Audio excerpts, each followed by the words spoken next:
काही शहरातल्या मुली आल्या आहेत आणि त्याबद्दल बोलणार आहेत आणि त्यांच्या काय भावना आहेत आपण ह्या जाणून घेणार आहोत. मला सांगा तुझं काय नाव आहे? माझे नाव कृतिका आहे. मी 11 डोळमध्ये शिकते कन्यामध्ये. आज जे काही झाले हे नवीन तर नाही आहे, पण ती लहान मुलगी तिच्यावर जे अत्याचार झाले ते खूप घाण आहे आणि आपल्याला लाज वाटायला हवं की त्या लहान मुलीला हे सगळं झेलावं लागलं. मी मुलगी आहे, माझ्यासोबतही असं होतं. मला माहिती आहे की काय होतं. ती लहान मुलगी, तिला काहीही समजलंच नाही की तिच्यासोबत झालं काय आहे आणि तो माणूस स्वतःला ना पागल क्लेम करतोय कारण त्याला काहीही जेल वगैरे नाही झालं पाहिजे म्हणून जे अजिबात चुकीचे आहे. त्या माणसाला त्याच्या गुन्ह्याची शिक्षा मिळायलाच पाहिजे आणि त्याशिवाय आम्ही शांत बसणार नाही. आम्ही मुली आहोत, आम्हाला कळतं की हे काय होतं, मुलींना कसं वाटतं आणि त्या मुलीला न्याय मिळायलाच हवा. कारण जर आज त्या मुलीला न्याय नाही मिळाला तर उद्या आमच्यासोबतही असंच होणार आणि उद्या आम्हालाही चूक बसवलं जाणार. काहीही असं घडलं की समाज मुलींना दोष देतो की हे तुमची चुकी होती, तुमचे कपडे लहान होते, तुम्हीच त्या मुलांना बहलवलं फुसलवलं, तुम्हीच काहीतरी केलं, तुम्ही बाहेर कशाला निघाले. पण त्या मुलीला दोष का द्यायचं, मुलाला दोष कोणी का नाही देत. रेप झालेली मुलगी घरात बसून राहणार आणि रेपिस्ट घराच्या बाहेर फिरणार, असं हा कुठलं न्याय आहे. हे सिस्टम बदलायला हवं. तुम्हाला काय वाटतं की सरकारने जे महिला सुरक्षेबद्दल काय काय करायला हवं आहे? महिला सुरक्षामध्ये सर्वात आधी कायदे सगळे स्ट्रॉंग करायला पाहिजे. जर कोणी ना कोणाचं रेप केलं तर त्यालाही तेवढीच पेन व्हायला पाहिजे जेवढं पेन त्या मुलीने सहन केलं आहे.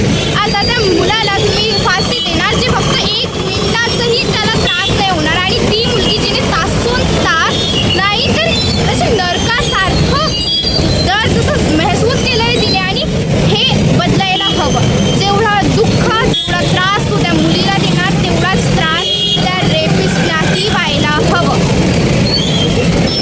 तुला काय वाटतं की सरकारने काय करायला पाहिजे? माझ्या मते सरकारने शाळेमध्ये जे आपण मुलांना शिक्षण देतो त्यासोबतच महिला सुरक्षा आणि आपल्या बहिणीशी कसं वागायचं, दुसऱ्या मुलींशी कसं वागायचं हे सुद्धा शिकवायला पाहिजे. गव्हर्नमेंट स्कूल असो की प्रायव्हेट स्कूल, जसं मुलींना सेल्फ डिफेन्स शिकवतात तसंच मुलांना दुसऱ्या अनाथ स्त्रीशी कशा प्रकारे वागायला पाहिजे ते सुद्धा त्यांना समजवायला पाहिजे आणि हे अनिवार्य आहे. कारण आजच्या जगामध्ये फक्त मुलींना सुरक्षा शिकवण्यापेक्षा जर मुलांना कसं वागायचं हे शिकवलं गेलं तर देश लवकरात लवकर आजाद होणार. देश स्त्रियाचा जो कष्ट आताही आम्ही घराच्या बाहेर निघतो ना तर आजूबाजूला बघावं लागते कोण मुलगा आहे कोण काय आहे. आम्हाला आपल्या घरचे व्यवस्थित कपडे घालून जायला सांगतात, इतर येतात. तर तुम्ही आम्हाला नको सांगा, तुम्ही त्या मुलांना जर लहानपणापासूनच तशी शिकवण दिली ना तर उद्या चालून आम्हाला ही शिकवण नवीन सेल्फ डिफेन्स शिकायची गरज पडणार नाही. या आहेत मुलींच्या भावना की सरकारने काय करायला पाहिजे. अजून कोणी आहे बोलू शकते आहे काय वाटतं बोला काय वाटतं तुम्हाला? काय आहे?